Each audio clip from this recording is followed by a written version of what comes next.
అసలు ఎవరు పడితే వాళ్ళు చిన్న పెద్ద ఏ ఏజ్తో సంబంధం లేకుండా వచ్చి నేను అసలు అవన్నీ చెప్పుకోలేకపోతున్నా మేడం. అసలు ఆ నరకం నేను అస్సలు భరించలేకపోతున్నా మేడం.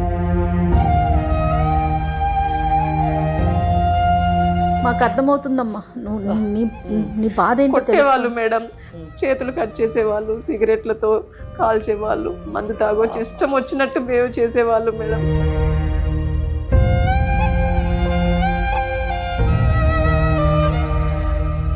అప్పుడు కూడా అడగలేదు మేడం. ఇప్పుడు అందరు నన్ను ఇలా అంటుంటే ఏమని అంటున్నారు? నీకు మీ నాన్న లేడన్నారా? లేదు మేడం, మీ అమ్మ అలాంటిది, ఇలా చేస్తుంది, మీ అమ్మ మంచిది కాదంట, అందరూ మీ ఇంటికి వస్తున్నారంట. అందరూ అంటే అందరూ మగవాళ్ళు మేడం. అందరు మగవాళ్ళు వస్తున్నారు మీ ఇంటికి. అయితే డబ్బులు ఎక్కడ వస్తున్నాయంటే అందరు ఇలా వచ్చిన అంకుల్స్ అందరి దగ్గర నుండి తీసుకుంటా ఉంటుంది మేడం. అంటే మీ అమ్మగారి వృత్తి అది. ఏందమ్మా ఎందుకు ఇలా చేస్తున్నావు అంటే, నీకేం తెలీదు, నా వృత్తే ఇది, నేను ఇలా చేస్తేనే కదా నువ్వు చదువుకుంటున్నావు తింటున్నావు అనేది నాకే అలా చెప్పేది మేడం. కానీ ఇప్పుడు అదంతా పక్కన పెట్టేస్తే నన్ను కూడా చదువు ఆపేసి నన్ను కూడా ఈ వృత్తిలోకి రమ్మని బలవంతం పెడుతుంది మేడం. నా స్కూల్లో టీచర్ని కూడా హెల్ప్ అడిగాను మేడం. హెల్ప్ అడిగితే ఆ టీచర్ ఒక ఉపాధ్యాయుడే ఉండి కూడా అలాంటి చనువు తీసుకొని ఏమైనా హెల్ప్ చేశాడని అనుకుంటే అతను కూడా ఆ ఉద్దేశంతో వచ్చి, అమ్మ నేను ఇక్కడికే హైదరాబాద్కే వచ్చానమ్మా. హైదరాబాద్కి వచ్చి నేను ఎక్కడికి వెళ్ళమన్నా? నేను హైదరాబాద్కి వెళ్ళి ఒక కస్టమర్ దగ్గరికి వెళ్ళమని చెప్పాను కదా, నువ్వు ఎక్కడికి వెళ్ళావు? నువ్వు చెప్పిన దగ్గరికి నేను వెళ్ళలేదమ్మా. ఎందుకు వెళ్ళలేదు? నాకు ఇష్టం లేదమ్మా. ఎందుకు ఇష్టం లేదు? నాకు వద్దమ్మా ఇలాంటివి. నువ్వు ఫస్ట్ నా దగ్గరికి రా. నువ్వు లేదమ్మా, మాట్లాడదాం తర్వాత. నేను రానమ్మా. నువ్వు రావాలి, రాకపోతే ఎలా? ఇక్కడ నీ కోసం కస్టమర్స్ అందరు వెయిట్ చేస్తున్నారు. లేదమ్మా నేను రానమ్మా. ముక్కు పచ్చలారని చంటి బిడ్డని పాడు చేసేసి ఆ అమ్మాయి ఆరోగ్యాన్ని కూడా పాడు చేసేస్తున్నారు. 16 ఏళ్ళు 17 ఏళ్ల పిల్లకి ఆ అమ్మాయి కూడా ఆరోగ్యం పాడైపోతుంది. ఈ వేదాంతాలన్నీ నాకు చెప్పొద్దండి. ఆ అమ్మాయి నా దగ్గరికి పంపించండి. నాకు నా బిజినెస్ ముఖ్యం. మీరు ఇదంతా నాకు చెప్పొద్దు. అమ్మ ఏంటమ్మా ఇంత దారుణంగా మాట్లాడుతుంది ఆవిడ? అసలు తల్లేనా? ఆడపిల్లని తీసుకొచ్చి ఆడపిల్లని పాడు చేసి ఇంకా పైగానేమో ఆ పిల్ల ఇక్కడ దాకా వస్తే మా ఇంటికి పంపించు ఇక్కడ మీరెవరని అడగండి. అవునండి, నేను చెప్పాను నీకు తల్లినని. తనేం నా సొంత కూతురు కాదు. అమ్మా నువ్వు నా సొంత అమ్మ కాదా అమ్మా? నిన్ను సొంత కూతురు కాకుండా నిన్ను వదిలేసానా? కూర్చోమ్మా మాట విను ఒకసారి. అవును, చెప్తాను.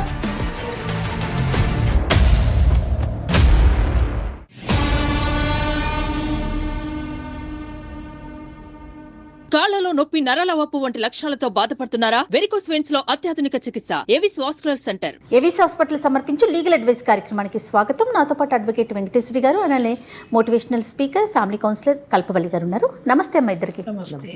అమ్మ శ్రీలేఖ అనే ఒక అమ్మాయి మన స్టూడియో దాకా వచ్చారు. ఓకే, తనకు ఒక సలహా సూచన కావాలనేసి. ఏ విషయంలోనండి? అది తన మాటల్లోనే తెలుసుకుందామమ్మా, అందుకే నేను రివీల్ చేయట్లేదు.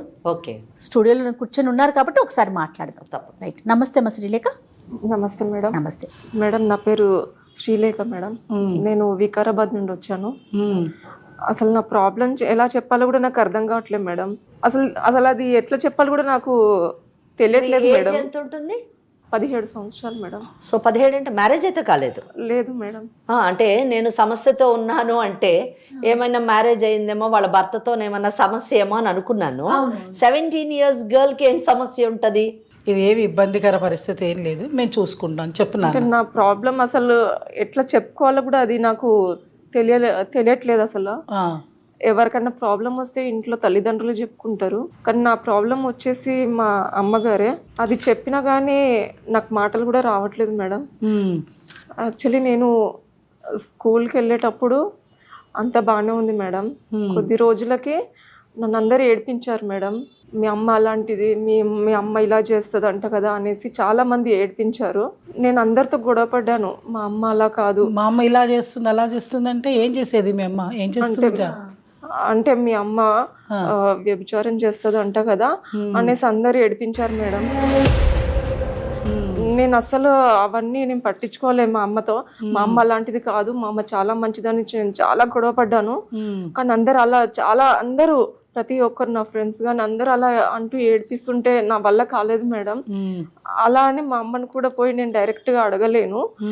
అసలు అది ఏం చేయాలో కూడా నాకు అర్థం అయ్యేది కాదు. ఎవరెవరు ఉండేవాళ్ళమ్మా మీరు? నేను మా అమ్మగారు ఇద్దరమే మేడం. ఉండేవాళ్ళు ఇంట్లో. అమ్మ మీ నాన్నగారు ఏం చేస్తారమ్మా? నాన్నగారు లేరు మేడం. లేరంటే అసలు నేను అమ్మని కూడా అడిగాను మేడం, నాన్న ఎక్కడ అంటే నాన్న నీకు నాన్న లేరు, ఎవరు లేరు అనేసి అమ్మ అన్నది మేడం. అంటే మీ స్కూల్లో ఇప్పుడు మీరు చదువుకుంటున్నారు కదా, ఆ అమ్మ చదువు ఆపేసింది మేడం. సరే ఆపేశారు, బట్ ఎక్కడ మటుకు చదువుకున్నారు? నేను 7th వరకు చదివాను. 7th మటుకు చదువుకున్నారు. చదువుకున్నప్పుడు మీ స్కూల్లోని అడ్మిషన్ తీసుకునేటప్పుడు రికార్డ్స్ లోని మీ ఫాదర్ పేరు ఉండాలి. అలా ఏమన్నా తెలుసా మీకు? లేదు మేడం, అసలు ఏం తెలియదు. చిన్నవాళ్ళు కాబట్టి 7th క్లాస్ కాబట్టి మీకు తెలియదు. అంతేనా? మీ మదర్ ఏమో ఎవరో చెప్పలేదు? లేదు మేడం. సో టోటలీ మీకు ఫాదర్ ఎవరో తెలియదు మేడం. అంతే. అప్పుడు కూడా అడగలేదు మేడం. ఇప్పుడు అందరు నన్ను ఇలా అంటుంటే ఏమని అంటున్నారు? నీకు మీ నాన్న లేడు అన్నారా? లేదు మేడం, మీ అమ్మ అలాంటిది, ఇలా చేస్తుంది, అసలు మంచిది కాదు అనేసి అందరు అంటా ఉన్నారు మేడం. నేను అలా అసలు ఎందుకు అంటున్నారు కూడా నాకు అర్థం కాక నేను పోయి మా అమ్మని అడిగాను మేడం, ఎందుకు అలా అంటారు, నేనేం చేశాను, ఎందుకు ఏడిపిస్తున్నారు అంటే మీ అమ్మ మంచిది కాదంట, అందరూ మీ ఇంటికి వస్తున్నారంట. అందరు మగవాళ్ళు మేడం. అందరు మగవాళ్ళు వస్తున్నారు మీ ఇంటికి? అవును మేడం. అంటే బంధువులు చుట్టాలు వాళ్ళు కాదు, ఎవరో ఎవరు లేరు మేడం. అసలు బంధువులు ఎవరు లేరు. మీ మదర్ యొక్క ప్రవర్తన ఆ మగవాళ్ళతో ఏ విధంగా ఉండేది? చాలా హ్యాపీగా ఉంటుంది మేడం. వాళ్ళు హ్యాపీగా ఉండేవారు? అవును మేడం, మీ మదర్ ఏం ఉద్యోగం చేస్తారు యాక్చువల్గా? అంటే అర్నింగ్ ఎట్లా మీకు? అదంతా ఏం లేదు మేడం. నేను కూడా మామూలుగానే అడిగాను మేడం. అయితే డబ్బులు ఎక్కడ వస్తున్నాయంటే అందరు ఇలా వచ్చిన అంకుల్స్ అందరి దగ్గర నుండి తీసుకుంటా ఉంటది మేడం. అంటే మీ అమ్మగారి వృత్తి అది. ఎవరో ఒకళ్ళు వస్తున్నారు పోతున్నారు, చాలా మంది అంకుల్స్ వస్తున్నారని నువ్వు మీ అమ్మగారిని అడిగేదానివి కదా. సంపాదన కూడా అంటే అమ్మ ఆ రకంగానే సంపాదించే నిన్ను పెంచుతోంది, తనకు కావాల్సిన విధానాలన్నీ చూస్తోంది కదా. మరి అలా ఉన్నప్పుడు నీకెప్పుడు నువ్వు వాళ్ళని వెళ్ళి అడిగావా? ఆ వచ్చే అంకుల్స్ వాళ్ళతోటి మాట్లాడావా? అసలు ఏం జరిగిందో కూడా నాకు అసలు తెలియదు మేడం. ఎందుకు వస్తున్నారో కూడా తెలియదు మేడం. అంటే పగలపూటే వచ్చేవాళ్ళ, లేకపోతే రాత్రి పూట వచ్చేవాళ్ళ? ఎప్పుడు పడితే అప్పుడే వచ్చేవారు, కానీ అప్పుడు వచ్చేవాళ్ళు. ఏం జరుగుతుందో నాకు అసలు అర్థమయ్యేది కాదు మేడం. నేను చదువుకుంటూ ఉండేదాన్ని. శ్రీలేఖ, అంటే మాకు ఎగ్జాక్ట్ గా వాట్ ఈస్ హ్యాపెనింగ్ అన్నది మాకు ఎగ్జాక్ట్ గా తెలియాలి. Just we can't imagine things, అంతే కదా. ఊహించుకొని మేము ఒక నిర్ణయానికి వచ్చి మీతో మాట్లాడలేము. మీరు చెప్పే దాని ప్రకారం మీ ఇంటికి చాలా మంది మగవాళ్ళు వస్తూ ఉంటారు. మీ మదర్ వాళ్ళతోని చాలా హ్యాపీగా ఉండేవారు. ప్లస్ ఇంకోటి ఏంటంటే మీకు మీ మదర్ ఎటువంటి సంపాదన చేసేటటువంటి వృత్తి కానివ్వండి, ఉద్యోగం కానివ్వండి ఆమె చేయటం లేరు. సో మీకు డబ్బులు మాత్రం వస్తున్నాయి, మీరు అడిగేది డబ్బు ఎలా వస్తుందంటే వచ్చిన వాళ్ళు ఇస్తూ ఉండేవారు అని చెప్పారు. So do you mean to say మీరు చెప్పదలుచుకున్నది మీ మదర్ ఈ విధంగా అంటే వచ్చేటటువంటి మగవాళ్లతోని ద్వారా సంపాదిస్తుంది అని చెప్పదలుచుకున్నారా ఖచ్చితంగా, లేదా మీరు ఊహించుకొని మమ్మల్ని ఊహించుకోమంటున్నారా? లేదు మేడం, అసలు ఏం జరిగిందంటే అదంతా అయిపోయింది మేడం. తర్వాత నేను మా అమ్మని అడిగాను, ఎందుకు అమ్మ ఇదంతా ఎందుకు చేస్తున్నావు? అప్పుడంటే నాకు అర్థం కాలే ఎందుకు ఇలా చేస్తుందో, అసలు ఆ ఏజ్ లో నాకేం తెలియదు మేడం. అయితే ఇప్పుడు అర్థమైతే నేను పోయి అడిగాను మేడం, ఏందమ్మా ఎందుకు ఇలా చేస్తున్నావు అంటే, నీకేం తెలీదు, నా వృత్తే ఇది, నేను ఇలా చేస్తేనే కదా నువ్వు చదువుకుంటున్నావు తింటున్నావు అనేది నాకే అలా చెప్పేది మేడం. కానీ ఇప్పుడు అదంతా పక్కన పెట్టేస్తే నన్ను కూడా చదువు ఆపేసి నన్ను కూడా ఈ వృత్తిలోకి రమ్మని బలవంతం పెడుతుంది మేడం. నాకు ఇష్టం లేదమ్మా అని ఎంత చెప్పినా గానీ, లేదు నా తర్వాత నువ్వే ఇది అంతా చూసుకోవాలి, ఎలాగైనా నువ్వే రావాలి, చదువు అంతా పక్కన పెట్టేసాయి, నువ్వు ఒక వయసుకు వచ్చే వరకే నేను ఇన్ని రోజులు ఎదురు చూశాను, అందుకే నేను ఇన్ని రోజులు ఏమనలేదు, ఇప్పుడు మాత్రం నువ్వు ఖచ్చితంగా వెళ్ళాలి, నేను చేసిన దారిలోనే నువ్వు వెళ్ళాలి, కాబట్టి ఎలాగన్నా నా మాట వినాలనేసి నన్ను బలవంత పెడుతుంది మేడం. నాకు ఇష్టం లేదు, నేను రాను అన్నగాని కొట్టి మరి ఆ రూమ్లో మొత్తం పెట్టేసి లాక్ చేసేసింది మేడం. నేను అస్సలు నేను చెయ్యనంటే చేయను, నేను చదువుకుంటా అమ్మ అంటే కూడా నా మాట వినట్లేదు మేడం. అంటే మీరు అటువంటి పనిలోకి వృత్తిలోకి దిగడం కానీ జరిగిందా? అవును మేడం. అంటే మీరు కూడా వెళ్ళాల్సి వచ్చిందా అని అడుగుతున్నారు. మీరు చేశారు అటువంటి పని? అవును మేడం. అది ఎట్లా జరిగిందమ్మా?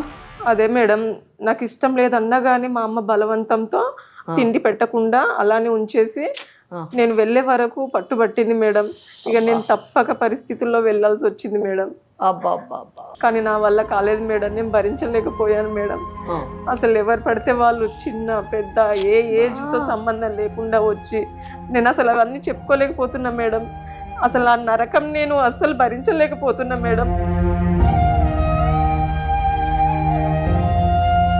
మాకు అర్థమవుతుందమ్మా నీ బాధ ఏంటో. కొట్టేవాళ్ళు మేడం, చేతులు కట్ చేసేవాళ్ళు, సిగరెట్లతో కాల్చేవాళ్ళు, మందు తాగొచ్చి ఇష్టం వచ్చినట్టు బిహేవ్ చేసేవాళ్ళు మేడం.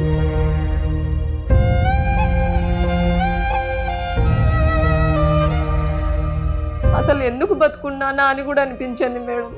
అని చచ్చేంత ధైర్యం లేక అసలు ఇలా బతుకున్నాను తప్ప, లేకుంటే ఎప్పుడో చచ్చిపోయేదాన్ని. జయ గారు వింటుంటేనే ఒళ్ళు జలధరించిపోతుంది నిజంగా. ఏ రోజుల్లో ఎందుకంటే ఏ కాలంలో ఉన్నాం అనిపించేస్తుందమ్మా. ఏ కాలం కాదు, ఒక్కటి మనం ఈ కేసులో చూడాల్సింది ఏంటంటే షీఈ్ ఎ మైనర్, ఒక 17 ఏళ్ల పాప, పసిపాప నిజానికి. అటువంటి పాపని ఇటువంటి వృత్తిలోకి బలవంతంగా దింపడం, అది తల్లి స్వయంగా చేయడం నిజంగా చాలా బాధాకరమైనటువంటి విషయం. అసలు మనం వింటుంటే ఎంత బాధ కలుగుతుందంటే, ఎంత ఘోష, ఎంత భరించరాని వ్యధ అని అనిపిస్తుంది. అమ్మ ఎలా భరించింది, అందులోంచి ఎలా బయటపడాలి అనేటటువంటి ఆ తపన చూస్తుంటే ఎంత బాధ వేస్తుందంటే, we must definitely do something to protect that girl అని నేను అనుకుంటున్నాను. మేడం మీరేమంటారు మేడం? అసలు నాకైతే ఏడుపు వచ్చేస్తుంది. నా ఒక చిన్న కూతురు, అది బుజ్జి అమ్మాయి, అసలు 16-17 ఏళ్ల పిల్ల అంటే 15 ఏళ్ళకు పెద్ద మనిషి అయ్యి ఉండొచ్చు. ఆ వయసులో పిల్లలకి ఆలోచన ఎట్లా ఉంటుంది, స్కూలింగ్ వెళ్ళాలని, బయట తిరగాలి, చేయాలని అందరి పిల్లలతో తన కనుక ఆలోచించుకొని ఉండుంటే తన ఆలోచన వేరేగా ఉంటుంది. కానీ తన బాధ వింటూ ఉంటే మాత్రం కాసేపటిదాకా అసలు ఏమీ అర్థం కాని పరిస్థితికి వచ్చేస్తుంది. మాట్లాడాలో తెలియదు. కానీ ఇప్పుడు ఈ అమ్మాయికి ఏంటి అంటే ప్రొటెక్షన్ కావాలంటే ఇంట్లో నుంచి బయటికి రావాలమ్మా. ఆ అమ్మాయి వాళ్ళ అమ్మగారి దగ్గర ఉంటే మాత్రం ఎటువంటి ప్రొటెక్షన్ చట్ట ప్రకారంగా కానీ, ఓ మానవత్వంగా కానీ, ఓ సామాజికంగా కానీ మనం ఇవ్వలేము. కానీ ఫస్ట్ ఆ అమ్మాయి ఆ ఊబిలో నుంచి బయటికి వస్తుందా లేదా? మా దాకా రావటానికి గల కారణం ఏంటమ్మా? నువ్వు ఏమి ఎక్స్పెక్ట్ చేసి ఇక్కడ దాకా వచ్చావు? నాకు అసలు మెయిన్గా నేను కూడా అందరిలాగే బతకాలి మేడం. సమాజంలో నాకంటూ ఒక గుర్తింపు కాకపోయినా కానీ ఒక మనిషిలాగా ఉండాలని. బయటికి వెళ్తా అంటే అందరూ ఎట్లా చూస్తున్నారంటే అసలు ఆ చూపులతో నేను తట్టుకోలేకపోతున్నా మేడం. అమ్మాయి చెప్పింది ఏమీ అబద్ధం కాదు, లేకపోతే ఇది కాదు. సమాజం ఏంటంటే మామూలు వాళ్ళని అంతలాగా వెళ్తూ ఉంటే బురదేస్తారు, తప్పని పరిస్థితి అది. చట్టం దగ్గరకు వచ్చాను, అమ్మ దగ్గరకు వచ్చాను అన్నా కూడా ఆ చట్టం దగ్గర నుంచి వస్తే దానిలో నుంచి బయటికి రావడానికి ఆ అమ్మాయికి ఇప్పుడు చూడండి, ఆర్థికంగా ఇబ్బంది, అమ్మాయికి ఆర్థికంగా ఇబ్బంది, సామాజికంగా ఇబ్బంది, మానవతా దృక్పథం కూడా ఇబ్బంది ఆవిడకి. ఎవరిని హెల్ప్ అడిగినా కానీ వాళ్ళు వేరే ఉద్దేశంతోనే చూస్తున్నారు తప్ప ఏ ఒక్కరు హెల్ప్ చేయడానికి రావట్లేదు మేడం. అదే సామాజిక ఇబ్బంది అంటే. నా స్కూల్లో టీచర్ని కూడా హెల్ప్ అడిగాను మేడం. హెల్ప్ అడిగితే ఆ టీచర్ ఒక ఉపాధ్యాయుడే ఉండి కూడా అలాంటి చనువు తీసుకొని ఏమైనా హెల్ప్ చేస్తాడని అనుకుంటే అతను కూడా ఆ ఉద్దేశంతో వచ్చి అసలు ఎవరిని అడగాలో కూడా అర్థం కాని దుర్మార్గత్వం కదమ్మా. అందుకే మేడం అసలు ఏం చేయాలో కూడా అర్థం కాని పరిస్థితి, ఎవరిని అడగలేకపోతున్నా మేడం, ఏం చేయాలో కూడా తెలియలేని పరిస్థితి మేడం. అందుకే నేను అసలు ఈ సమాజంలో మంచిగా బతకాలి, అలానే మా అమ్మని వదిలేస్తాను కాదు మేడం. ఈ వృత్తి వదిలేసి నేనంటూ ఒక చిన్న జాబ్ చూసుకొని గౌరవంగా బతకాలి. అవును మేడం, ఆ చిన్న వచ్చిన కొద్దిపాటి జీతంతో అయినా గౌరవంగా బతకాలని నా ఆశ మేడం. మరి అమ్మతో మాట్లాడావా, ఈ విషయం చెప్పావా? అమ్మ మనం గౌరవంగా బతుకుదాం, మనకు వచ్చింది ఏదో ఇంత ఒక తల ఒక ముద్ద చెరొక ముద్ద తిందాం అని నువ్వు ఎప్పుడన్నా చెప్పాను మేడం. అయినా కానీ మా అమ్మ అస్సలు వినట్లేదు మేడం. మన వృత్తే ఇది, మా అమ్మ వాళ్ళు ఇదే చేశారు, నేను ఇదే చేస్తున్నాను, నువ్వు కూడా ఇదే చెయ్యాలనేసి వాళ్ళు డబ్బులు అమ్మ వాళ్ళ దగ్గర తీసుకుంటుంది మేడం. తీసుకోవడం వల్ల నేను వెళ్ళాల్సి వస్తుంది మేడం. వద్దని చెప్పినా కానీ అమ్మ అస్సలు వినట్లేదు. నేను డబ్బులు తీసుకున్నా, నువ్వు ఎలాగైనా వెళ్ళాల్సిందే, లేకుంటే ఎవరు వదలరేసని నన్ను బెదిరిస్తోంది మేడం. అమ్మ అర్థమైందా మీకు? ఈ పాపను చూపించి ఆవిడ డబ్బులు తీసుకున్నారు ఆల్రెడీ, అందుకని నిన్ను బెదిరిస్తున్నారు, అంతేనమ్మా? అవును మేడం, ఎలాగైనా రావాలి, రాకపోతే మాత్రం అస్సలు బాగుండదని బెదిరిస్తున్నారు కూడా మేడం. నువ్వు ఇంట్లో నుంచి బయటకు వచ్చేస్తే ఎక్కడ ఉండాలనుకుంటున్నావు మరి? ఆ కూపంలో నుంచి బయటికి రావాలనుకుంటున్నావు. ఇప్పుడు నీకు కూడా 17 ఏళ్ళు వచ్చాయి కదా. వేరే ఎవరు తెలియదు మేడం, అసలు ఎక్కడ ఉండాలి కూడా తెలియదు మేడం. నాకు ఒక మరి ఇక్కడ సుమన్ టీవీ లేదు మేడం. కాదు నాన్న, Suman TV legal advice program దాకా ఎలా వచ్చావు నువ్వు? మీ ఫ్రెండ్స్ ఎవరైనా చెప్పారా? నువ్వు ఎప్పుడైనా చూసావా? ఎట్లా వచ్చావు? నేను యూట్యూబ్లో ఇలాంటి ప్రోగ్రామ్స్ చూశాను మేడం. సో ఇక్కడికి వస్తే ఏమన్నా నాకు నా సమస్యకి ఏమన్నా సాల్వ్ చేస్తారేమో అనేసి ఇక్కడ దాకా వచ్చాను మేడం. కాదు, మీ అమ్మ నిన్ను చక్కగా పెంచి పెద్ద చేసింది కదా. ఆ పెంచి పెద్ద చేసేటప్పుడు నీకు అన్ని సమకూర్చేదా? అవును మేడం, అందరిలాగానే మా అమ్మ కూడా చాలా బాగా చూసేది. టైంకి చాలా అన్ని వెరైటీస్ ఫుడ్ కానీ బట్టలు కానీ అన్ని మంచి మంచి చేసేది మేడం. అన్ని చేసిన అమ్మ ఇప్పుడు ఎందుకు ఇలా సడన్ గా మారిపోయింది అనేది మేడం అంటే ఇలాగా అన్ని చేసింది ఎందుకు? నువ్వు చక్కగా శృంగారంగా తయారవ్వాలని ఇప్పుడు చూస్తారు, ఇంకా నిన్ను ఇంకా పెంచి పెద్ద చేస్తుంది. కానీ నువ్వు దానిలో నుంచి బయటికి రావాలంటే చాలా విషయాలు ఉన్నాయి. ఇక్కడ ఒక కూతురుగా మీ బాధ్యతని మీరు నిర్వర్తించాలనుకోవడం నిజంగా చాలా హర్షణీయం. తల్లిని వదలను అని చెప్తున్నారు, చాలా గొప్ప విషయం. తల్లిని వదలొద్దు. ఎలాంటి పరిస్థితుల్లో ఉన్నా, ఎక్కడ ఉన్నా, ఏం చేసినా తల్లే. అదే కదా మనకి అమ్మాయి చెప్తుంది. సో అది నిజంగా గొప్ప విషయం. నిజానికి మేమందరం కూడా అప్రిషియేట్ చేస్తున్నాం. తప్పకుండా మీరు మీ తల్లిని తీసుకొనే తల్లితోని బయటకు రావాలి. లీగల్ అడ్వైజ్ అనేటటువంటి ఈ కార్యక్రమాన్ని సుమన్ టీవీ వారు ఏర్పాటు చేయడము, మీరు రావడం, ఈ కార్యక్రమం చూసి రావడం నిజంగా మీరు చేసుకున్నటువంటి ఒక అదృష్టమో ఒక సదవకాశం అని చెప్పాలి. సో నేనేమనుకుంటున్నానంటే జయ గారు, ఈ అమ్మాయి వచ్చింది మన దగ్గరికి ఒక 17 సంవత్సరాల అమ్మాయి. ఈ అమ్మాయి చెప్పిన ప్రతి మాట మనం నమ్మాలని లేదు. ఈ మధ్యన ఏంటంటే యువత కొద్దిమంది తల్లిదండ్రులు వాళ్ళ యొక్క కోరికల్ని ఆశల్ని కాదన్నప్పుడు వాళ్ళు వ్యతిరేకంగా తల్లిదండ్రుల పట్ల మాట్లాడుతున్నటువంటి కేసులు కూడా మనం చాలా చూస్తూ ఉన్నాం. ఇక్కడ ఈ అమ్మాయి చెప్పినటువంటి విషయం చాలా భయంకరమైనటువంటి విషయం. ఎందుకంటే ఎవరో సెక్షువల్లీ ఎక్స్ప్లాయిట్ చేశారు అంటే పెద్ద మనం ఆశ్చర్యపోకలేదు. కానీ తల్లి తానే స్వయంగా నువ్వు ఈ వృత్తిని మాత్రమే చేపట్టాలి అని చెప్పి నిర్బంధించడం అన్నది చాలా దురదృష్టకరమైనటువంటి విషయం, చట్ట విరుద్ధమైనటువంటి విషయం. కనుక తల్లితో మాట్లాడి ఎంత మటుకు అది నిజము, ఆమె ఏమనుకుంటుంది, ఈ అమ్మాయి భవిష్యత్తుని ఏ విధంగా తీర్చిదిద్దాలని అనుకుంటుంది, దానివల్ల అసలు అమ్మాయికి ఏ విధంగా ఉపయోగపడుతుంది, just we want to hear from that lady. ఏమ్మా మరి మాట్లాడదామా మీ అమ్మతో? మాట్లాడతారంటావా ఫోన్ చేస్తే? ఏమో తెలీదు మేడం. నువ్వు ఎక్కడి నుంచి వచ్చావమ్మా? ఇంట్లో నుంచే ఇక్కడికి దాకా వచ్చావా? ఎందుకోసం వచ్చావు? అదే మేడం, మా అమ్మ పంపించిందని వచ్చిన మేడం. అక్కడికి వెళ్ళకుండా నేను ఇక్కడికి వచ్చాను మేడం. అమ్మకి తెలియదు. అమ్మ ఎందుకు పంపించిందా? ఇక్కడ ఎవరన్నా కలవమని పంపించిందా? ఎవరన్నా నీ ఫ్రెండ్స్ కోసం వచ్చావా? లేదు మేడం, మా అమ్మ డబ్బులు తీసుకొని పంపించింది మేడం. అందుకే నేను అక్కడికి వెళ్ళకుండా ఇక్కడికి వచ్చాను మేడం. అవుట్ స్టేషన్ లో, ఇంటి దగ్గర కాకుండా అవుట్ స్టేషన్ లో కూడా బిజినెస్ ని వ్యాప్తి చేసుకోవడం కోసం పంపించింది పాపం. కర్మ కర్మ. మరి మాట్లాడదామంటావా అమ్మతో? ఏనా మాట్లాడదాం మేడం. ఏమ్మా కాల్ మాట్లాడు. నీ దగ్గర ఫోన్ ఉందా? ఉంది మేడం. ఒకసారి మరి ఫోన్ చేస్తావా? ఓకే చెయ్యమ్మా.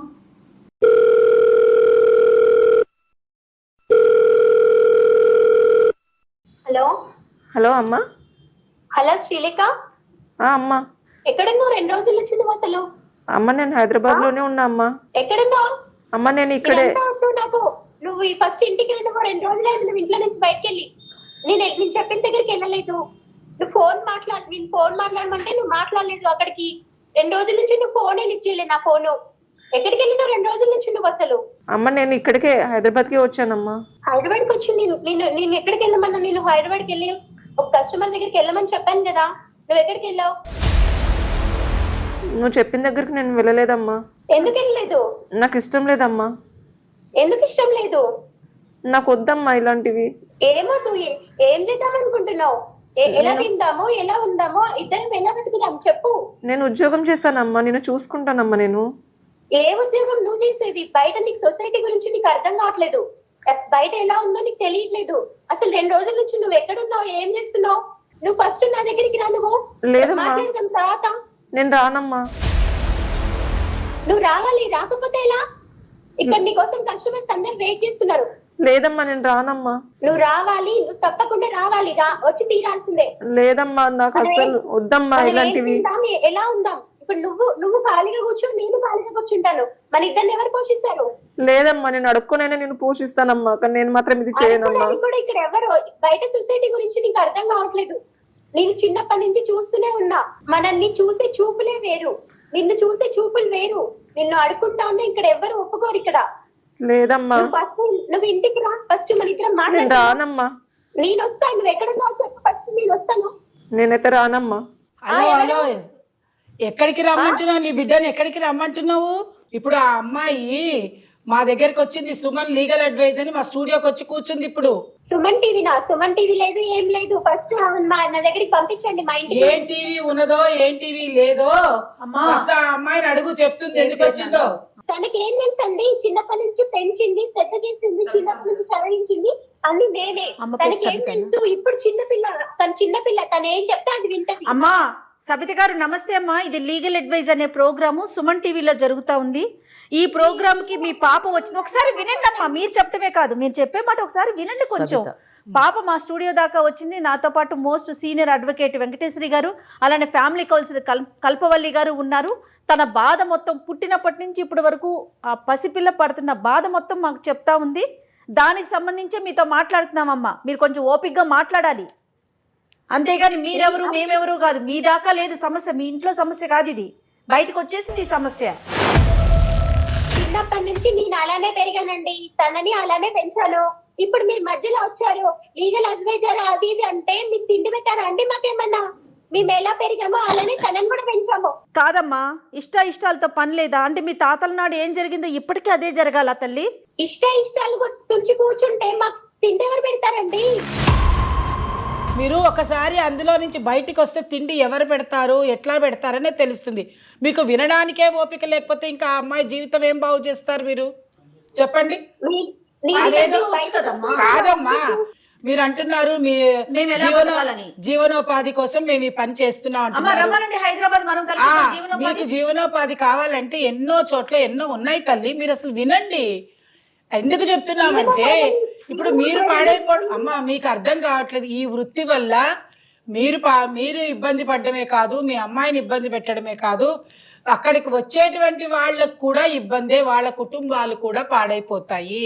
అది ఉన్నప్పుడు మా దగ్గరికి ఎందుకండి రావడం? వాళ్ళు అదే చెప్తున్నానమ్మా, వాళ్ళు మీ దగ్గరికి వస్తున్నారంటే మరి మీ వృత్తి కావాలని మీరే అంటున్నారు కదా. మాకు డబ్బులు కావాలి, మా పిల్లలు పోషించుకోవాలి, మాకు ఇది ఈ వృత్తే బాగుందని చెప్తున్నారు కదా మీరు. ఇక్కడ ఉండేటువంటి సమస్యని మీరు అర్థం చేసుకోవటం లేదు. మీరు ఇందాకేమన్నారు? మాకు ఎట్లా డబ్బులు కావాలి, మమ్మల్ని ఎవరు సాస్తారు, మాకు అన్నం ఎవరు పెడతారు, మేము ఎట్లా మాకెవరు ఉద్యోగాలు ఇస్తారు, మాకు ఈ వృత్తే బాగుందని మీరు అంటున్నారు. మీకు వృత్తికి రావాలి అంటే అవతల ఉండేటువంటి వాళ్ళు వస్తేనే కదా అవుతుంది. వాళ్ళ కుటుంబాలన్నీ చెడిపోవటం లేదా? వాళ్ళ ఆరోగ్యాలన్నీ చెడిపోవటం లేదా? అందరికి సమాజం మొత్తం పాడైపోవటం లేదా? మీరు పాడైపోతారు, రేపు మీ ఆరోగ్యాలు కూడా పాడైపోతాయి. ఎన్నాళ్ళు ఉంటుంది శరీరం అన్న తర్వాత? ఎన్నాళ్ళు ఉంటుందమ్మా? ముక్కు పచ్చలారని చంటి బిడ్డని పాడు చేసేసి ఆ అమ్మాయి ఆరోగ్యాన్ని కూడా పాడు చేసేస్తున్నారు. 16 ఏళ్ళు 17 ఏళ్ల పిల్లకి ఆ అమ్మాయి కూడా ఆరోగ్యం పాడైపోతుంది. అసలు మీరు ఏమనుకుంటున్నారు అంటే మీ ఆరోగ్యం పాడైపోయినా ఏమి ఇబ్బంది లేదు, ఆ అమ్మాయి ఆరోగ్యం పాడైపోయినా ఇబ్బంది లేదు, మీకు మాత్రం డబ్బులు కావాలి. ఏం డబ్బులు కావాలి? డబ్బుల కోసం రేపొద్దున అమ్మాయికి రాని అనారోగ్యం వస్తే, చెప్పేది వినమ్మా, రాని అనారోగ్యం ఏదైనా రాకూడని అనారోగ్యం వస్తే ఎవరు ఇస్తారు నీకు డబ్బులు? ఎవరు ఆ అమ్మాయిని బాగు చేయిస్తారు? ఆ అమ్మాయి సర్వైవ్ అవ్వగలుగుతుందా? నువ్వు సర్వైవ్ అవ్వగలుగుతావు? ఇవన్నీ ఆలోచనలు నీకు రావటం లేదా? ప్రపంచంలో ఉండే వాళ్ళ అందరి దగ్గర డబ్బులు ఈ రకంగానే సంపాదించుకుంటున్నారా? ఎంతమంది కష్టపడి సంపాదించుకోవట్లేదు? ఎంతమంది కాయ కష్టం చేసి పని చేసుకొని బతకట్లేదు? 4 ఇళ్లల్లో పని చేసుకొని బతకటం లేదు? ఎంతమంది లేరమ్మా? అటువంటివన్నీ నువ్వు మర్చిపోయి ఈ వృత్తి చేస్తే నాకు డబ్బులు వస్తాయన్న మాట మాత్రం నేను ఖండిస్తున్నానండి. జయ గారు 100% కరెక్ట్ కాదమ్మా, ఏదో చెప్తున్నారు, చెప్పండి అమ్మా సబిత గారు. ఈ వేదాంతాలన్నీ నాకు చెప్పొద్దండి, మా అమ్మాయి నా దగ్గరికి పంపించండి.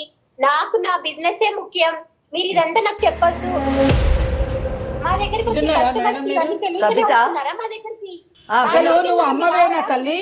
అసలు నిన్ను ఏమైనా నోటి నుంచి మాట అసలు నిజంగా ఈ పిల్ల నువ్వే కన్నావా ఎవరైనా పోతుంటే ఇచ్చా అసలు నాన్న ఎవరంటే కూడా ఆ పిల్ల చెప్పుకోలేని పరిస్థితిలో ఉంది. ఆ అమ్మాయి నాన్న ఎవరు, ఆ అమ్మాయికి ఐడెంటిటీ ఏది, ఇదే బాగుందంటే ఎన్నాళ్ళు చేస్తుంది ఈ ఉద్యోగం, ఈ వృత్తి చేయాలంటే ఎన్నాళ్ళు, ఆ అమ్మాయికి వయసు ఉన్న నాళ్ళు చేస్తుంది. తర్వాత ఆ అమ్మాయి పరిస్థితి ఏంటి? అసలు నువ్వు ఇట్లా అమ్మవేనా, అమ్మలాగా మాట్లాడుతున్నావు, అమ్మ అనే పదానికి విలువ లేకుండా చేసేసింది. ఇక మాతృదేవో భవ ఏముంది ఇంకా? మాకు ఈ వృత్తిలో నాన్నలు భర్తలు ఉండరు, మాకు ఎవరు ఉండరు ఇక్కడ. మాకు గడుపు పోషణ కోసమే మేము ఇదంతా వృత్తి చేస్తున్నాం. ఇదంతా నాకు అనవసరం అండి. నా కూతుర్ని నా దగ్గరికి పంపించండి ఫస్ట్. అమ్మ ఏంటమ్మా ఇంత దారుణంగా మాట్లాడుతుంది ఆవిడ? అసలు తల్లేనా ఆడపిల్లని తీసుకొచ్చి ఆడపిల్లని పాడు చేసి ఇంకా పైగానేమో ఆ పిల్ల ఇక్కడ దాకా వస్తే మా ఇంటికి పంపించు ఇక్కడ మీరెవరని అడగండి. అవునండి, నేను చెప్పాను నేను తల్లినని. తనేం నా సొంత కూతురు కాదు. తనని తన తండ్రి డబ్బు కోసం నన్ను నా దగ్గర వదిలేసి వెళ్ళాడు. చిన్నప్పుడు నన్ను కూడా మా అమ్మాయి వీళ్ళ దగ్గర వదిలేసి వెళ్ళింది. మేమేం సొంత కూతుర్లం కాదు అని. తనేం నాకు సొంత కూతురు కాదండి. ఇంకెవరు చెప్పారు తన సొంత కూతురు అని? ఆమె చెప్తేనే మాకు తెలిసింది. తెలుసా? నాకు తెలియదు మేడం, నాకు సొంత ఇప్పుడే కూతురు తెలిసింది మేడం. కాకపోయినా తనని చిన్నప్పుడు పెంచి పెద్ద చేసి మంచిగా అంటే ఈమె కూడా ఒక పిల్లల్ని కొనుక్కొచ్చుకుంటుంది అనమాట. పిల్లల్ని తెచ్చుకొని పిల్లలతోటి వ్యాపారం చేస్తుంది. మేడం మీరు ఇది ప్లీజ్ నోట్ దిస్ పాయింట్. పిల్లల్ని తెచ్చుకోవడం ఏంటో, తెచ్చుకున్న తర్వాత ఈ పిల్లల్ని పెంచి పెద్ద చేసింది వ్యాపారం. మీరు వ్యాపారం అన్నది ఇది మా సొంత మా ఇష్టం అండి. ఇది వ్యాపారం ఎందుకు కాదు మరి? డబ్బుతో కూడిన ప్రతిదీ వ్యాపారమే. నువ్వు వ్యాపారం చేయడానికి వస్తే కదా పిల్లల్ని పెంచి పెద్ద చేసావు, లేకపోతే ఊరికే చేస్తావు. ఎవరో పిల్ల పోలే అసలు విషయం బయట పెట్టావు. ఎవరో పిల్లని తీసుకొచ్చి నీ దగ్గర ఉంచుకున్నావంటేనే వ్యాపారం చేయడం కోసం పెట్టుబడి పెట్టావు ఆ పిల్లకి. అంతేగా అమ్మా, నువ్వు నా సొంత అమ్మ కాదవా అమ్మా? నిన్ను సొంత కూతురు కాకుండా నిన్ను వదిలేసానా? చదివించి పెంచి పెద్ద చేసి ఇంత దాన్ని చేశానే. నీకు ఎప్పుడైనా కానీ అనిపించలేదా ఈ అమ్మని ఎలా మోసం చేయాలనిపించింది నీకు? నాకు ఇంట్లో నుంచి చెప్పకుండా ఇంట్లో నుంచి ఎలా వెళ్ళిపోతా మేడం. ఎక్కడికమ్మా? కూర్చో. అట్లాంటి వాళ్ళ కోసం నీ జీవితం పాడు చేసుకుంటే ఎట్లా?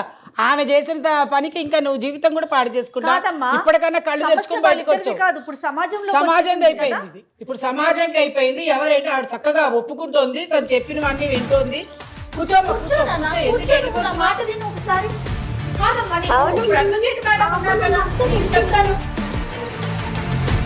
మధ్యలో మీరు ఇప్పుడు వచ్చారండి. ఇవన్నీ చెప్పి తన జీవితాన్ని నాశనం చేయకండి. అమ్మ మేమేం చెప్పలేదు తల్లి. సబిత గారు మొత్తం మీరే చెప్పుకున్నారు. మేమేమి చెప్పలేదు. మీకేం తెలుసండి? రేపొద్దున తినడానికి తిండి లేకపోతే మీరు పెడతారండి మాకేమన్నా తిండి? పెడతాం రామ్మా. మరి నీ వృత్తి మానేసి వచ్చేస్తావా? ఏం మాట్లాడుతున్నావు? ఇందా నుంచి ఇదే మాట ఇంతమంది చెప్తున్నా కూడా. దామ్మా కూర్చో, నువ్వు కూర్చో. నువ్వు అట్లా వెళ్ళిపో, మాకు కూర్చో. మేడం ఉన్నారు, మాట్లాడతారు. మా పిల్లని మా దగ్గర పంపించండి. కాదమ్మా, మీరు పెడతారా అంటది ఏంటమ్మా? పెడతాం రమ్మనండి. మరి ఆ వృత్తి మానేస్తుందా అడగండి. ఎంతమందికి పెడతారు మీరు తిండి? ఎంతమందికి పెడతారు? బయట ఇలాంటి వాళ్ళు చాలా మంది ఉన్నారు సొసైటీలో. ఓకే అమ్మా, ఓకే. నువ్వు చెప్పిన ప్రతి మాటని మేము ఒప్పుకుంటున్నాము, సరేనా? ఇప్పుడు మేము చెప్పేది కాస్త ఓపిక్గా ప్రశాంతంగా వినడానికి ప్రయత్నించు. నీకు అందులోని ఏమైనా నీకు అనుకూలంగా అనిపిస్తే ఉంటే తప్పకుండా నువ్వు చెప్పేది మేము ఆమోదిస్తాము. ఒకవేళ నీకు అనుకూలంగా లేదనుకో, నువ్వు మేం చెప్పింది వినాలి. ఒకవేళ వినలేదనుకో, వినేటట్టు చేస్తాం. సో నేను వెంకటేశ్వరి అని లాయర్ని. నేను మీ అమ్మాయి మా దగ్గరికి లీగల్ అడ్వైస్ సుమన్ వారు నిర్వహించేటటువంటి కార్యక్రమానికి వచ్చింది. నేను ఇటువంటి వృత్తిని నిర్వర్తించలేను, నేను చెయ్యలేను, నన్ను కాపాడండి మేడం, నాతో పాటు మా అమ్మను కూడా రక్షించండి, ఈ వృత్తిలోంచి బయటకు తీసుకొచ్చి మా అమ్మను నాకు ఇచ్చి మేమిద్దరము స్వేచ్ఛగా స్వాతంత్రంగా గౌరవంగా బ్రతకాలి అని చెప్పేసి ఆమె కోరుకుంది. సో ఇక్కడ సబిత చెప్పండి మేడం. నువ్వు చెప్పిన ప్రతి మాట నేను జాగ్రత్తగా విన్నాను. నిజం చెప్పాలంటే మీరు మాట్లాడిన మాటలు విన్న తర్వాత కూడా నా హృదయం ద్రవించింది. నిజమే, ఒక మనిషి బ్రతకడానికి సభ్య సమాజంలో చాలా కష్టపడాల్సి వస్తుంది, చాలా పనులు చేయాల్సి వస్తుంది. అంటే ఒక గుప్పడి అన్నం సంపాదించుకోవడానికి మనం ఎన్నో పనులు చేసి సంపాదించుకుంటాం. కానీ ఆ చేసేటటువంటి పని గౌరవప్రదంగా ఉండాలి, సమాజం ఆమోదించేటట్టుగా ఉండాలి. రెండో విషయం ఏంటంటే, ఒక గుప్పడి అన్నం సంపాదించుకోవడానికి మనం నాశనం అయిపోతూ ఇతరులను కూడా నాశనం చేసేటటువంటి అధికారం మనకు ఉందా లేదా అన్నది కూడా మనం గమనించాలి. ఇక్కడ ఇందాక మీ మాటలన్నీ వింటున్నప్పుడు జయ మేడం ఒకటి అన్నారు, ఇటువంటి బిజినెస్ అనేటటువంటి పదం చాలాసార్లు ఆ పదం వినిపించింది. ఇది మా వృత్తి అని చెప్పి మీరు అన్నారు, వ్యాపారం అని అన్నారు. మళ్ళీ అన్నారు మమ్మల్ని ఎవరు చూస్తారండి అని అన్నారు. ఇది వదిలేస్తే మేము ఎలా బ్రతకాలండి అని అన్నారు. మీ అమ్మాయితో మాట్లాడేటప్పుడు మనకు తిండి ఎవరు పెడతారు, సమాజం ఇలాగే చూస్తుంది, వాళ్ళు చూసేటటువంటి చూపులు ఇలాగే ఉంటాయి అని చెప్పి అన్నారు. వీటన్నిటిని నేను ఏకీభవిస్తాను. సమాజం ఎవరిని ఎలా చూడాలో అలాగే చూస్తుంది. మీరు మొదటి నుంచి ఈ వృత్తిని చేపట్టారు కాబట్టి మిమ్మల్ని అలా చూస్తుంది. అదే మీ అమ్మాయిని మీరు ఒక మంచి పొజిషన్లో నిలబెట్టుంటే ఆ అమ్మాయిని అలాగే సమాజం చూసేది. ఇవన్నీ చెప్తారు. మేము ఇప్పుడు వెళ్ళి ఎలా బతకాలి మేడం బయటికి వెళ్ళి? ఓకే ఆ విషయంలో మాట్లాడదాం. మమ్మల్ని ఎలా చూస్తుందో మీకు తెలుసు కదా మేడం. 100% తెలుసమ్మా. అమ్మా సమాజం ఏమి యాక్సెప్ట్ చేయదు. సబిత మీరు నేను చెప్పాను ఇందాకే, మొదట మాట్లాడేటప్పుడే చెప్పాను, మీ యొక్క బాధని నేను అర్థం చేసుకోగలను. మాటలు చెప్పడం చాలా సులువే, నేను కాదని చెప్పను. కానీ మీరు చేపట్టినటువంటి వృత్తి మీ ఇష్టంతో మీరు చేపట్టడం వేరు, అవసరం కోసం చేపట్టడం వేరు, మీ అవసరం కోసం ఇంకొకళ్ళు బలవంతం చేయడం వేరు. ఈ థర్డ్ కేటగిరీలోని మీరున్నారు. ఇప్పుడు మీ అమ్మాయిని బలవంతంగా ఈ వృత్తిలోకి దింపాలి అనుకుంటే అది దింపేటటువంటి అధికారం కానివ్వండి, హక్కు కానివ్వండి మీకు ఉందా లేదా? ఎందుకంటే అందరూ మాట్లాడుతున్నప్పుడు ఒక మాట అన్నారు, మీ అమ్మాయి లేచి వెళ్ళిపోయి నాకు అక్కర్లేదు మేడం, ఆమె నా తల్లే కాదన్న విషయం ఇప్పుడు తెలిసిన తర్వాత ఇంకా నేను ఎందుకు అని ఆమె వెళ్ళిపోతుంటే జయ మేడం ఒకటి అన్నారు, ఇది ఇప్పుడు నీ సమస్య కాదమ్మా, ఇది సమాజానికి సంబంధించినటువంటి సమస్య అన్నారు. 100% అది కరెక్ట్ మేడం. తనని నా కూతురు కంటే ఎక్కువ పెంచుకున్నాను మేడం. 100% అమ్మా పెంచుకున్నావు, కాదని ఎవరన్నారు? పెంచుకున్నావు. దేనికి పెంచావు? 17 ఏళ్ళు 16 ఏళ్ళు వచ్చిన తర్వాత నీ అవసరం తీర్చుకోవడానికి పెంచావు. నీ అవసాన దశలోని నీ యొక్క జీవితం వెళ్ళగక్కడానికి నువ్వు పెంచావు, అంతేగాని అమ్మాయి మీద ప్రేమతో నువ్వు పెంచలేదు. సొంత కూతురు కంటే ఎక్కువ చూసుకున్నాను. అవునమ్మా, సరే నువ్వు ఇదే మాట మీద ఉండాలి సబిత. సొంత కూతురు కంటే ఎక్కువ చూసుకున్నారు కదా, ఒకవేళ మీ సొంత కూతురు అయితే ఇలాగే చేస్తారా చెప్పండి మేడం? మీ వల్ల నాకు తన కూతురు కాదని తెలుసండి. ఇప్పుడు ఏంటి మేడం ఇప్పుడు ఇదంతా? తను ఉంటేగా వస్తుందో వెళ్ళిపోతుందో, ఇంటికి వస్తుందో రాదో, ఇప్పుడు తను ఎక్కడికి వెళ్ళిపోతుందో, ఇప్పుడు మా జీవన ఆధారం ఎలా మేడం? చిన్నప్పటి నుంచి మా అమ్మ ఇలానే పెంచింది, తనని నేను అలానే పెంచాను. అదే నీ బ్రతుకు తెరువు గురించి ఒక అమ్మాయి జీవితాన్ని పాడు చేస్తావా? ఏం సబిత, నేను ఇంతసేపు ప్రశాంతంగా మాట్లాడాను, నీ వ్యధను అర్థం చేసుకున్నాను, నీ ఆకలి బాధను అర్థం చేసుకున్నాను. సరే నీ జీవితం ఎలాగో పాడైపోయింది, మాట్లాడదు నువ్వు. ఏం మాట్లాడుతున్నావు? నేను ఇంతసేపటి నుంచి గమనిస్తున్నాను, నువ్వు మాట్లాడేదంతా ఒకటే మాట, ఎలా బ్రతకాలి. ఇందాక మేడం చెప్పారు, ప్రపంచంలో అందరు బతకట్లేరా? కూలో నాలో చేసుకొని బతుకుతున్నారు గౌరవంగా. ఏమి శరీరాన్ని నమ్ముకొనే బ్రతుకుతున్నారా ప్రతి ఒక్కళ్ళు? కన్న కూతురులా పెంచారంటావు. ఏ కన్న తల్లైనా, ఏ కసాయి తల్లైనా ఇటువంటి పని చేపిస్తుందా కూతురుతోని? ఏం మాట్లాడుతున్నావు? మా వృత్తి మేము చేసుకుంటానని అంటున్నావు. ఏంటి వృత్తి? ఇది వృత్తా? దీనికి చట్టబద్ధత ఉందా? ఏం మాట్లాడుతున్నావు? చెప్పేది వినవు. పంపించండి, నేను అదే వృత్తి చేయిస్తానంటే చేయడానికి వీల్లేదు, పంపించాం మేము. మేడం జయ గారు మీరు ఒక్కటి వినండి. ఫస్ట్ ఆఫ్ ఆల్ అంటే మనము వాళ్ళని బ్రతిమాలాల్సిన అవసరం లేదండి. ఒక స్టేజ్ మటుకు కొన్ని కేసుల్లోని మనం బ్రతిమాలతాం, సరైన సక్రమ మార్గంలో పెట్టడానికి ప్రయత్నం చేస్తాం, కౌన్సిలింగ్ చేస్తూ ఉంటాం. ఇక్కడ ఇంతసేపు మీరు కానివ్వండి లేదా కల్పవల్లి గారు కానివ్వండి మాట్లాడుతూ ఎంతో నచ్చ చెప్పడానికి ప్రయత్నించారు. ఆ మొత్తం సారాంశంలో ఆమె ఒకటే చెప్తుంది, నేను సొంత బిడ్డలా పెంచాను, మాకు తిండి ఎవరు పెడతారు, నేను ఇలాగే బ్రతికాను, నా తల్లి ఇలాగే పెంచింది కాబట్టి నేను ఇలాగే పెంచి ఇలాగే వృత్తిలో పెడతాను. ఖుషి అండి. సమాజం కూడా తెలుసుకోవాల్సింది ఏంటంటే, ఇటువంటి వృత్తుల్లోకి దింపేటటువంటి ఆడవాళ్ళు కానీ ఎవరైనా కానీ తెలుసుకోవాల్సింది ఏంటంటే, మహిళని ఒక భోగ వస్తువులాగా చూడడానికి వీలు లేదు.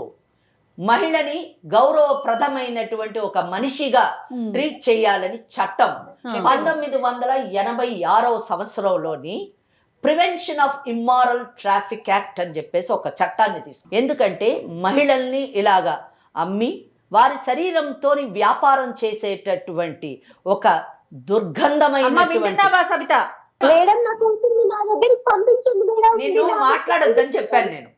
నీ కూతురు పంపించాలా నిన్ను జైలుకి పంపించాలో చెప్తాను విను. నువ్వు డిసైడ్ చేసుకో.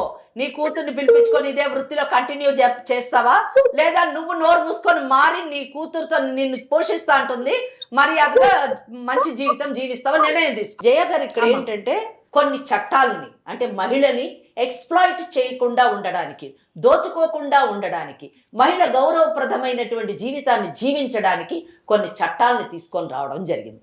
మహిళలు నిజం చెప్పాలంటే ఈ అమ్మాయి పెంచబడినటువంటి ఒక మహిళ చేతిలోని నిజానికి ఎక్స్ప్లాయిటేషన్ కి గురైంది. అవునమ్మా. కానీ మనం అల్లారు ముద్దుగా పెంచుకునేటటువంటి బిడ్డల్ని సైతం ఎత్తుకొని వెళ్ళిపోయి ఈ వృత్తిలోకి బలవంతంగా దింపుతున్నటువంటి కేసులు మేము కోకొల్లలు చూస్తూ ఉంటాం.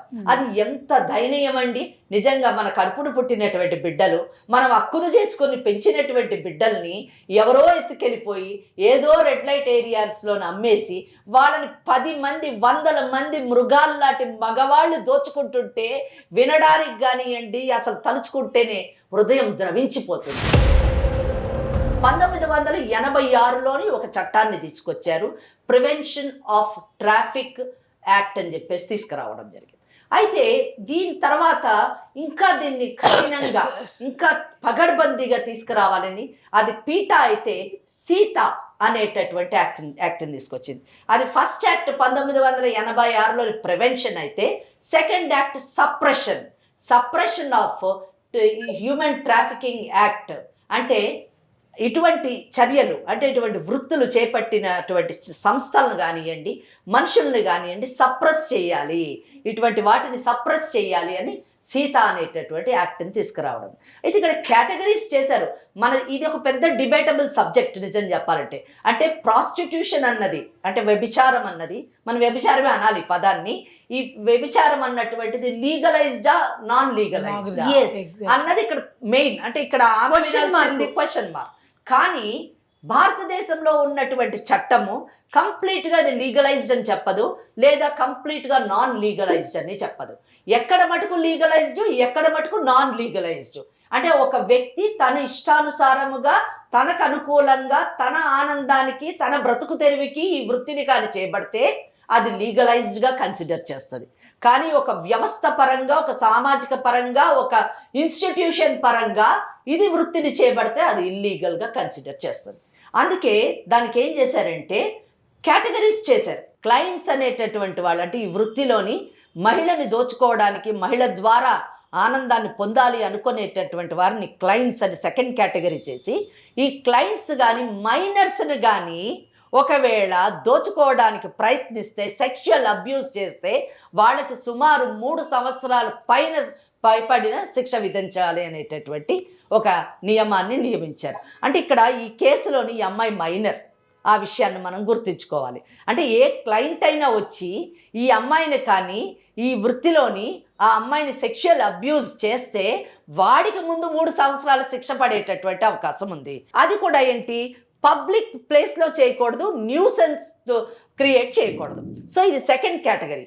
ఇంకా థర్డ్ కేటగిరీ వచ్చినప్పుడు పింప్స్ అన్నారు. అంటే లవ్ చేస్తున్నానని చెప్పేసి, ప్రేమిస్తున్నానని చెప్పి ప్రేమికులు అమ్మాయిని, ఆ ప్రేమికురాలిని ఈ వృత్తిలోకి దింపి వారి ద్వారా ఆదాయాన్ని పొందడము, లేదా ఎవరైనా కానీ అమ్మాయిల్ని లేదా మైనర్స్ని కానివ్వండి, మేజర్స్ని కానివ్వండి ఆ వృత్తి ద్వారా సంపాదించి వాళ్ళు బ్రతుకుతూ ఉంటే వాళ్ళకి 7 సంవత్సరాలు పైగా శిక్ష పడేటటువంటి అవకాశం ఉంది. ఆ థర్డ్ కేటగిరీలో కూడా ఈ సబిత పడుతుంది. మేము ఇలాగే బ్రతుకుతామండి, మేము వాళ్ళు డబ్బులు ఇవ్వాలండి, వాళ్ళు ఇస్తేనే మేము బ్రతుకుతామంటే వాళ్ళందరూ ముందు జైలుకి వెళ్తారు. సెకండ్ కేటగిరీ ప్రకారం. థర్డ్ కేటగిరీ ప్రకారము ఈమె ఈ అమ్మాయిని ఉపయోగించుకొని డబ్బు సంపాదిస్తే ఆమె జైలుకి వెళ్తారు. అమ్మ అది ఇప్పుడు మైనర్ లో ఉంది, రేపు మేజర్ అయినా కూడా అది వర్తిస్తుంది. దాని ఫోర్త్ కేటగిరీ మీకు ఇటువంటి వృత్తులు చేసేటటువంటి సంస్థలు నడపడం అన్నది ఫోర్త్ కేటగిరీ. అంటే ఈమె నిజంగా అటువంటి సంస్థని నడుపుతుంది. అంటే ముందు తను చేసింది, ఈరోజు తను కడుపును పుట్టిన బిడ్డ కాదని తేలిపోయింది, ఇంకొక అమ్మాయిని తెచ్చుకొని ఆ వృత్తిని చేస్తుంది. కాబట్టి దాన్ని మనము యూజువలీ బ్రోతల్ హౌస్ అంటాం. అంటే షీఈ్ ఆల్మోస్ట్ ఫోర్త్ కేటగిరీ. నేను చెప్పింది కాదు, ఇది చట్టం చెప్పింది. yes, yes. చట్టానికి అనుగుణంగా. యాక్ట్ చెప్పినటువంటి Yes. ఈ బ్రోతల్ నడుపుతున్నటువంటి వారికి ఆల్మోస్ట్ 10 సంవత్సరాలు శిక్ష పడేటటువంటి ఇది అవకాశం. చాలమ్మా. అయితే బ్రోతల్లోని మళ్ళీ కండిషన్స్ పెట్టారు. తమకిష్టం లేకుండా ఎవరినైనా నిర్బంధించి ఆ నిర్బంధనలోని సెక్షువల్ అబ్యూస్ కానీ గురి చేస్తే వాళ్ళకి చేయించినటువంటి వాళ్ళకి ఆల్మోస్ట్ 10 సంవత్సరాల పైన శిక్ష పడేటటువంటి అవకాశం ఉంది. ఎవరైతే ఆ సంస్థను నడపడానికి ప్లేస్ని ఇస్తారో ఆ ఓనర్స్కి కూడా శిక్ష పడేటటువంటి అవకాశం. ఇక్కడ ఆల్మోస్ట్ ఈమె 2nd కేటగిరీలో వస్తుంది, 3rd కేటగిరీలో వస్తుంది, 4th కేటగిరీలో కూడా వస్తుంది. సుమారుగా 10 సంవత్సరాల పైన శిక్ష పడే అవకాశం పైన పడే. ఇంకొక మైనర్ కాబట్టి ఒకవేళ ఈ అమ్మాయి నన్ను సెక్షువల్ అబ్యూస్ కి గురి చేసినటువంటి వాళ్ళు వీళ్ళు అని ఒక లిస్ట్ ఇచ్చి పోక్సో యాక్ట్ ని కానీ ఇన్వోక్ చేస్తే పోక్సో యాక్ట్ ప్రకారం కూడా వీళ్ళు లోపలికి వెళ్ళేటటువంటి అవకాశం ఉంది. అయితే ఒక్కటి పదే ఆమె మాట్లాడినప్పుడంతా మమ్మల్ని ఎవరు చూస్తారు, మాకెవరు తిండి పెడతారు, నువ్వు ఇంటికి రా, మనకు అన్నం ఎవరు పెడతారు, మన కడుపు నింపేవాళ్ళు ఎవరు, అందరూ మాట్లాడతారా అని అన్నది. 5th కేటగిరీ గవర్నమెంట్కి డైరెక్షన్ ఇచ్చింది యాక్ట్. ఏమైనా ఎవరైనా కానీ ఇటువంటి వాటిలో పడి ఒకవేళ బయటికి రాలేకపోతే బయటికి రావాలని అనుకుంటే వాళ్ళని రెస్క్యూ చేయాల్సినటువంటి బాధ్యత ప్రభుత్వం పైన ఉంది. First point is rescue, second rehabilitation. అంటే వాళ్ళలోని మార్పును తీసుకొచ్చి వాళ్ళ జనజీవనంలోని వాళ్ళు ప్రవేశపెట్టి వాళ్ళ జీవితాన్ని వాళ్ళు నిర్భయంగా, గౌరవంగా, ఆర్థిక పరంగా, సామాజిక పరంగా అన్ని విధాలా ఎదిగేటట్టుగా తయారు చేసేటటువంటి రిహాబిలిటేషన్ సెంటర్స్లోని ఫస్ట్ రెస్క్యూ, ఫస్ట్ కాపాడుతుంది, సెకండ్ రీహాబిలిటేట్ చేసి వాళ్ళకు ఒక మంచి జీవితాన్ని ప్రొవైడ్ చేయడానికి చెయ్యాలి అని సీతా యాక్ట్ 5th కేటగిరీలోని మెన్షన్ చేసింది. మనలాంటి సంస్థలు, మనలాంటి ఛానల్స్ ఇటువంటి కేసులు మీడియా ద్వారా ఇటువంటి అమ్మాయిల్ని కాపాడి వీళ్ళని మనం ట్రైన్ చేసి, అంటే ఏదో ఒక వృత్తిలోని ఈరోజు ఎన్ని ఉన్నాయి, బ్యూటీ పార్లర్స్ ఉన్నాయి, ఫ్యాషన్ డిజైనింగ్స్ ఉన్నాయి, అమ్మాయిలు తలుచుకోవాలంటే ఎన్నన్నా చేయొచ్చు. మనసుంటే చాలా మార్గాలు ఉన్నాయి. ఎందులోనూ తర్ఫీదు ఇచ్చి ఆ అమ్మాయికి ఒక మంచి జీవితాన్ని ఇచ్చి తన కాళ్ళ మీద తను ఆర్థికంగా నిలబడేటటువంటి స్థాయికి మనం తీసుకెళ్ళి తప్పకుండా ఇటువంటి అమ్మాయిల్ని మనం కాపాడాలి. ఈ యొక్క ప్రోగ్రామ్కు ఉద్దేశము అవేర్నెస్ ఇవ్వడమే కాదు, దీనులు ఆప్తులు అయినటువంటి అమ్మాయిల్ని, గౌరవంగా బ్రతకాలి అనుకునేటటువంటి అమ్మాయిల్ని బ్రతికేటట్టుగా చేసేటటువంటి కార్యక్రమం కూడా చేపట్టాలని నేను కోరుకుంటున్నాను. తప్పకుండా అటువంటి అవకాశం ఉంది. ఒకవేళ సవిత విన్నావు కదా, నువ్వు కానీ మర్యాదగా నువ్వు కూడా బయటికి రా, నువ్వు కూడా మంచి జీవితాన్ని కల్పించడానికి ప్రయత్నిస్తాం. లేని పక్షంలో నేను చెప్పినటువంటి ఈ కేటగిరీస్ ఉన్నాయి కదా, 2nd, 3rd, 4th, ఇంకోటి పోక్సో యాక్ట్, ఇవన్నీ ఇన్వోక్ చేసి నీకు జైలు జీవితమే సరైన జీవితమే, అక్కడ హ్యాపీగా ఉండొచ్చు, అక్కడ అన్నం కూడా పెడతారు, నీ చేత పని కూడా చేయిస్తారు. ఈ పని కాదు, అక్కడ వేరే పనులు ఉంటాయి, బుట్టలు అల్లడాలు, కూరగాయలు కోయడాలు, ఈ పనులన్నీ పెట్టించి నేను బతికేటట్టు చేస్తాం. ఈ రెండిట్లో ఏది కావాలో చెప్పు, జైలు బయట ఉండి బ్రతుకుతావా, జైలు లోపలుండి బ్రతుకుతావా డిసైడ్ చేస్తా. లాయర్ మేడం చెప్పారు కదా, భయం అసలు నీకు భయం అనే మాట లేకుండా నీవు చక్కగా మా దగ్గరికి వచ్చావంటే నువ్వు ఎలాగా నీ బ్రతుకు జీవనం ఎలా ఉంటుంది అనే విషయం తెలుస్తుంది నీకు. చక్కగా ఇప్పుడు సుమన్ టీవీ వాళ్ళు ఇంకా ఆ పని కూడా చేస్తున్నారు. ఏంటి, వాళ్ళందరికీ ప్లేస్మెంట్స్ ఇప్పిస్తున్నారు, అందరికీ చెప్తున్నారు, ట్రైనింగ్ కూడా ఇస్తున్నారు. ఏం చదువుకున్న వాళ్ళకే కాదు, చదువు రాని వాళ్ళకు కూడా చేస్తున్నారు. కాబట్టి ఇలాంటి మంచి వ్యక్తుల మధ్యలో మనం రావాలి, కానీ భయపడుతూ మాకు అన్నం ఎవరు పెడతారు, మాకు ఈ వృత్తే బాగుంది, కాబట్టి ఇది వృత్తి కాదు నాన్న. నీ ఆరోగ్యం పాడైపోవడమే కాదు, నీ బిడ్డ ఆరోగ్యం పాడైపోతుంది, సమాజ ఆరోగ్యం పాడైపోతుంది. నా కూతురికి నాకు బతుకు తెరువు చూపించండి మేడం, దగ్గరికి వచ్చి కలుస్తాను మేడం. తప్పకుండా కలుద్దుగానమ్మా. ఒకసారి మేడం వాళ్ళతో నేను మాట్లాడిస్తాను, తర్వాత ఏం చేయాలనేది ఆలోచిద్దాం. బంగారం లాంటి పిల్లమ్మ, ముత్యంలాగా ఉంది. ఓకే, పాపని అమ్మ ఇప్పుడు మరి పాపని ఏం చేద్దాం, ఆవిడని ఇక్కడికి రమ్మందామా? ఈ పాపని ఆవిడని రమ్మనండి ఇక్కడికి, ఈ అమ్మాయిని పంపించక్కర్లేదు, ఆవిడని రమ్మనండి, కౌన్సిలింగ్ చెయ్యండి, వాళ్ళకి బ్రతుకు తెరువు ఏ విధంగా మనం ఏర్పాటు చేస్తామో అది చూసి ఏర్పాటు చేసి వాళ్ళు ఆ ప్లేస్ కి వెళ్ళకూడదు, వేరే దూరంగా వెళ్ళి చాలా హ్యాపీగా పీస్ఫుల్ గా బ్రతికే అవకాశాన్ని మనము కల్పిద్దాం. అంతేనమ్మా? అంతే. ఏమ్మా సవిత, ఓకేనా? సరే మేడం. ఒకసారి పాపతో మాట్లాడము. సరే మేడం. హలో అమ్మా. నువ్వు జాగ్రత్తగా ఉండమ్మా మేడం వాళ్ళ దగ్గర, నేను వస్తాను. సరే అమ్మా, నువ్వు రా అమ్మా. సబిత, నీకు శ్రీలేఖ కన్న కూతురు కాకపోవచ్చు, నువ్వు ఈ వృత్తిలో దింపినా కానీ నువ్వు పెంచినటువంటి పాత జ్ఞాపకాలనే గుర్తుపెట్టుకొని మా అమ్మని నేను చూసుకుంటాను మేడం, నేను ఉద్యోగం చేసి మా అమ్మని చూసుకుంటాను అని చెప్పింది ఆ చిన్నపిల్ల. ఆ విషయం నువ్వు వినలేదు, కానీ ఆ మాటలు విని మేము ఎంతో సంతోషపడ్డాము. నీకు కడుపు పుట్టిన బిడ్డ కాకపోయినా కానీ నిన్ను చక్కగా పువ్వుల్లో పెట్టి చూసుకుంటుంది. ఇద్దరు కష్టపడి పని చేసి చక్కగా బ్రతకండి అమ్మా. సరేనమ్మా. కోరిక. రైట్. నువ్వు కూడా ఇంకా మనసులో పెట్టుకోమాకమ్మా. ఆవిడ వృత్తి అది, అలా జరిగిపోయింది ఆ జీవితం. కానీ నిన్ను అంతకన్నా ప్రేమగా చూసుకుంది నీ తల్లే ఆవిడ. అట్లానే ఉండు, అంతే కదమ్మా? అంతేనంటే అంతే. తను వచ్చాక ఒకసారి కూర్చొని మాట్లాడదాం, ఏనా? ధైర్యంగా ఉండు. ఓకేనమ్మా. అమ్మ నమస్తే. నమస్తే. కాళ్లలో నొప్పి, నరాల వాపు వంటి లక్షణాలతో బాధపడుతున్నారా? వెరికోస్ వెయిన్స్ లో అత్యాధునిక చికిత్స ఏవిస్ వాస్కులర్ సెంటర్.